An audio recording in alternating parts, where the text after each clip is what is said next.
किसी ने बड़े कमाल की बात कही है कि जो हार मानता है वो हालात से हारता है, लेकिन जो जिद करता है वह इतिहास बनाता है। नमस्ते दोस्तों, मैं विनय निगम और स्वागत है आपका एक नई और सच्ची कहानी पर। तो चलिए शुरू करते हैं आज की कहानी। तो दोस्तों, आज की कहानी का शीर्षक है अधूरी साइकिल।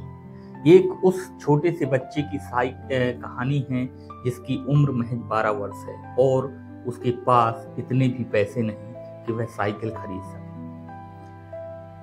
तो उस अर्जुन की कहानी को आज हम आपसे साझा करेंगे। तो चलिए शुरू करते हैं आज की कहानी।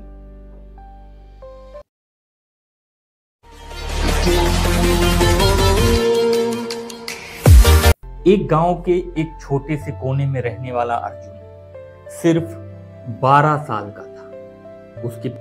उसके पिता जो पेशे से बढ़ई थे, जो रोज लकड़ी का काम करके मुश्किल से 2 वक्त की रोटी जुटा पाते थे। अर्जुन का सपना था कि साइकिल चलाना।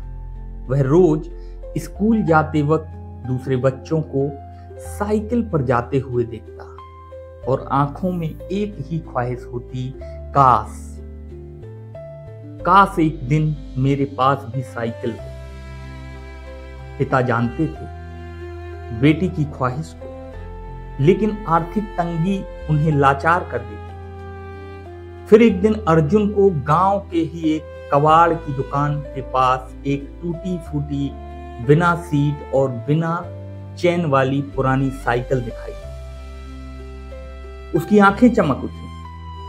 उसने कबाड़ी से पूछा, भैया यह कितने की है? कबाड़ी ने कहा, 20 रुपए दे दो और उठा लो। वैसे ये चलेगी नहीं। अर्जुन ने बिना सोचे ही हाँ कर दी और अगले दिन वह लोगों के बर्तन धोने लगा, पत्तल बीनता रहा, सब्जी वालों की टोकरियां उठाता रहा। 10 दिनों में आखिरकार उसने 20 रुपए जुटा लिए और साइकिल खरीदी। अब उसके पास एक अधूरी साइकिल थी और सपनों से भरी आंखें।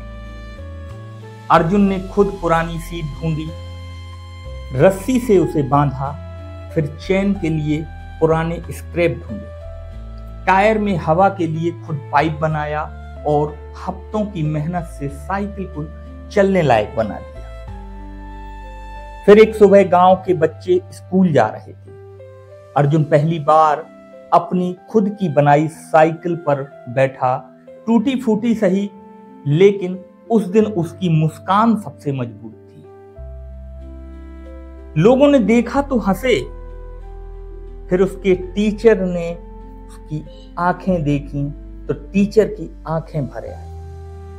उन्होंने पूरी कक्षा में खड़े होकर कहा, जो हार मान ले वह हालात से हारता है, लेकिन जो जिद करता है वह इतिहास बनाता है। तो सपने पूरे करने के लिए हालात नहीं, इरादा मजबूत होना चाहिए। मंजिल उसी की होती है जो उसे पाने के लिए थकता नहीं, झुकता नहीं और रुकता नहीं। तो दोस्तों, कैसी लगी ये 12 साल के अर्जुन की कहानी? दिल को छू जाने वाली ये कहानी कहीं ना कहीं हम आप लोगों ने भी किसी ना किसी चीज के लिए कभी इतनी जद्दोजहद की होगी। दोस्तों, अगर कहानी पसंद आई हो तो चैनल को लाइक करें, सब्सक्राइब करें और वीडियो को ज्यादा से ज्यादा शेयर करें और बने रहें विनय निगम स्टोरी पर, ताकि हम आपके लिए और अच्छी मनोरंजन, रोचक और मोटिवेशनल कहानियां लाते रहें। तो अभी के लिए लेते हैं दोस्तों विदा और मिलते हैं एक और नई कहानी के साथ अगली सुबह 8:05 पर। नमस्कार।